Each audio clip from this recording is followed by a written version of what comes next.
Hi all welcome back to our YouTube channel. അപ്പോൾ നമ്മുടെ module 2 ആയിട്ടുള്ള ഗേഷ്യസ് ആൻഡ് സോളിഡ് സ്റ്റേറ്റിൻ്റെ എല്ലാ വീഡിയോസും നമ്മൾ അപ്ലോഡ് ചെയ്ത് കഴിഞ്ഞിട്ടുണ്ട്. ഇനി അതിൻ്റെ ഇമ്പോർട്ടൻറ്റ് ക്വസ്റ്റ്യൻസ് മാത്രം വേണ്ടവർക്കായിട്ട് ഞാൻ ഒരു ഇതാക്കുന്നു.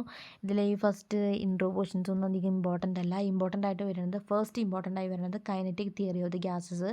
അത് ചിലപ്പോൾ എന്തായാലും ഒന്നല്ലെങ്കിൽ 5 മാർക്കിനോ അല്ലെങ്കിൽ 2 മാർക്കിനോ 2 പോയിൻ്റ് എഴുതേണ്ടി വരികയായിരിക്കും. അത് ഇമ്പോർട്ടൻ്റ് ആയിട്ട് വെച്ചോളൂ. പിന്നെ അതേപോലെ Boyle's law, Charles law, Avogadro laws, അല്ലെങ്കിൽ എന്താണ് ഐഡിയൽ ഗ്യാസ് ഇക്വേഷൻ എന്ന് ചോദിച്ചുമ്പോൾ ഇത് മൊത്തം എഴുതേണ്ടി വരേണ്ട അവസ്ഥയായിരിക്കും. ചിലപ്പോൾ 5 മാർക്കിനോ 2 മാർക്കിനോ വേണമെങ്കിൽ ചോദിക്കും. കാരണം 5 മാർക്കിൽ നിന്ന് ചോദിക്കാനുള്ള ക്വസ്റ്റ്യൻസ് ഒക്കെ ഇപ്പോൾ ഇടയ്ക്ക് 2 മാർക്കിനാണ് ചോദിക്കുന്നത്. അപ്പോൾ നമ്മളിത് മൊത്തം എക്സ്പ്ലെയിൻ ചെയ്ത് എഴുതിയാൽ മാർക്ക് കിട്ടുമായിരിക്കും. മാർക്ക് എന്തായാലും നമുക്ക് കിട്ടും. പിന്നെ അതേപോലെ ഈ ജസ്റ്റ് ഈ ഇക്വേഷൻ ഒന്ന് നോക്കി വയ്ക്കുക. ചിലപ്പോൾ നമ്മൾ ചോദിച്ചു കഴിഞ്ഞാൽ ആ ഇക്വേഷൻസ് നോക്കി വയ്ക്കുക. ഈ ഗ്രാഫിൻ്റെ വേരിയേഷൻസ് നോക്കി വയ്ക്കുക. അത്രയേ ഉള്ളൂ. പിന്നെ ഇതെന്ന് വെച്ച് കഴിഞ്ഞാൽ അത്ര ഇമ്പോർട്ടൻ്റ് അല്ല, എന്നാലും പഠിച്ചോളൂ. ഇമ്പോർട്ടൻ്റ് അല്ല എന്ന് ഞാൻ പറയുന്നു.